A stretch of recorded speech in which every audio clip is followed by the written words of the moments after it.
السلام علیکم ناظرین، تم میرے اسٹیٹس کے نہیں ہو۔ عادل تم سے شادی کرنا میرے لیے سزا سے کم نہیں۔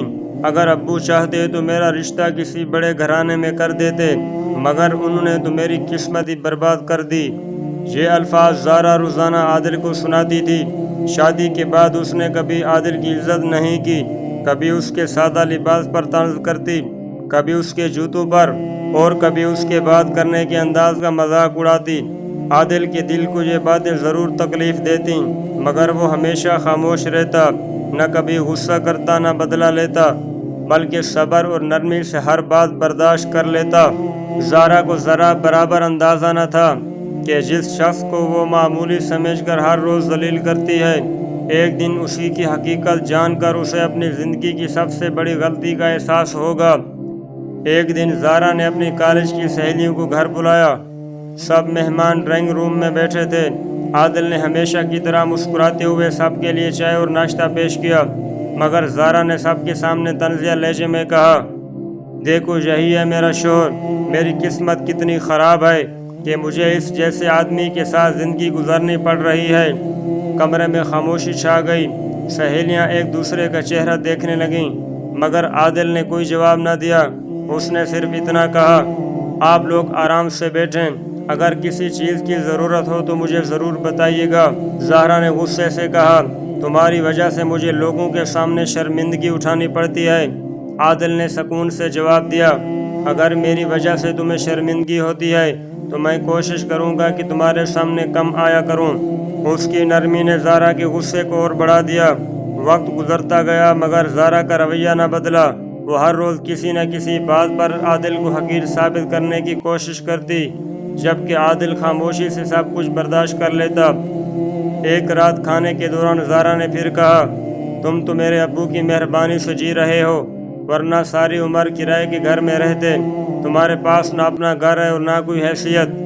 عادل نے پرسکون لہجے میں جواب دیا، گھر گاڑی اور دولت سے رشتہ نہیں چلتا، بلکہ اعتماد، احترام اور محبت سے چلتا ہے۔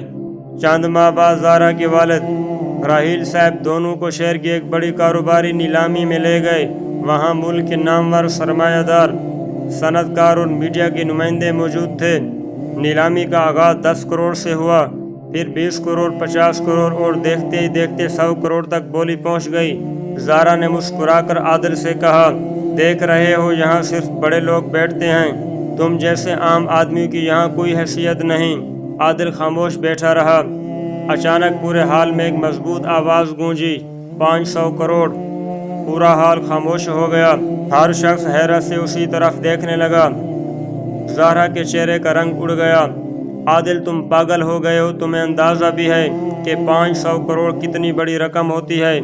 عادل اطمینان سے اپنی نشست سے اٹھا، اسٹیج پر گیا اور مائک سنبھال کر بولا، شاید آپ سب سوچ رہے ہیں کہ یہ ایک سادہ لباس پہننے والا شخص اتنی بڑی بولی کیسے لگا سکتا ہے۔